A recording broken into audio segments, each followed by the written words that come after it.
Hi, welcome back. We're continuing to look at this example.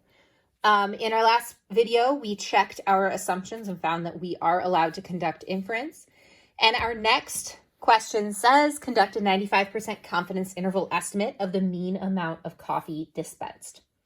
So the first thing I need to do here is I need to start defining some things and working through my problem. So I want to define X. I can either define X or mu. I personally like to define X, the variable I measured. So X is going to be the amount of coffee in a single cup in ounces. Including your units is really important. If you include your units here, you don't have to include them anywhere until your conclusion, but it's really, really smart to do this.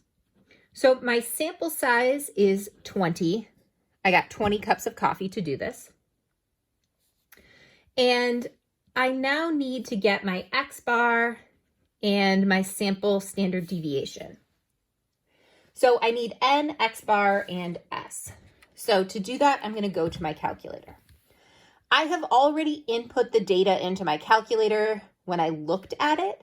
So now I just need to get X bar and S, which I get by going to stat calc one variable stats. My data is in list 1, so I'll hit calculate.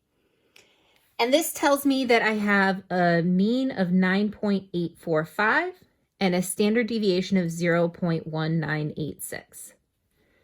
Now, going back to our discussion of the standard deviation, I said we don't know the standard deviation of X. We are using SX, so we are simplifying. And I often get the question, but my calculator tells me sigma X. Your calculator does not know if the data set you entered is a population or a standard deviation. If you remember, when we calculate the population standard deviation, we divide by N, and the standard deviation for a sample, we divide by N minus 1.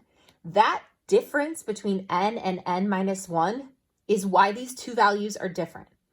We have input a sample, so we need to use S. We are smarter than our calculator in that we have the ability to think through the values. We didn't tell our calculator if this was a sample or population. So we are not going to take this sigma. This is not sigma. We can't use it. We are going to take the S value.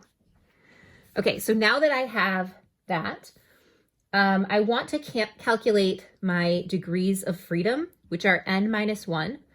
So this problem has 19 degrees of freedom. I know that my confidence interval is going to be a best estimate, which is this, my X bar, plus or minus a margin of error.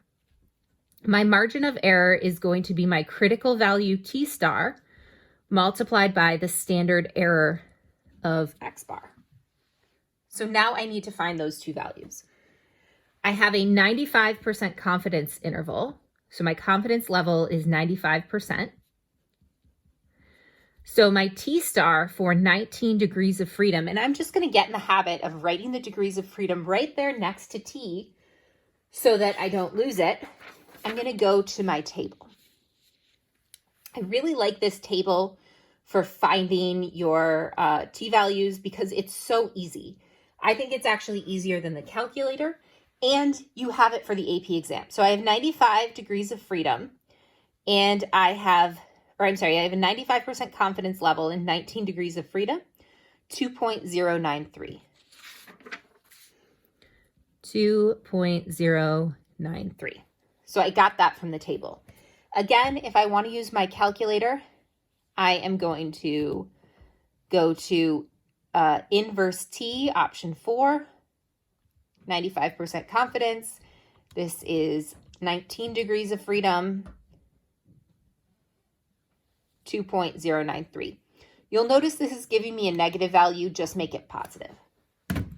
Okay, so now I need the standard error of X bar, which is the standard deviation of my sample divided by the square root of N.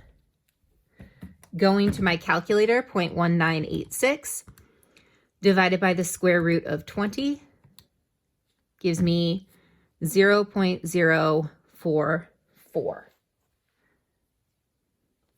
Okay. Now I can find my margin of error by taking that T star times the standard error, 2.093 times 0.0444. I'll add another 4 on here. And I get 0.093. I'm going to go out 3 decimal places because my X bar was out 3 decimal places. So my confidence interval is going to be X bar plus or minus the margin of error, which is going to give me 9.845 minus 0.093, 9.845 plus 0.093, 9.752 to 9.938.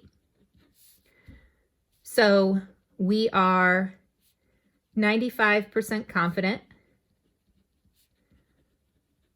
that the true mean amount of coffee dispensed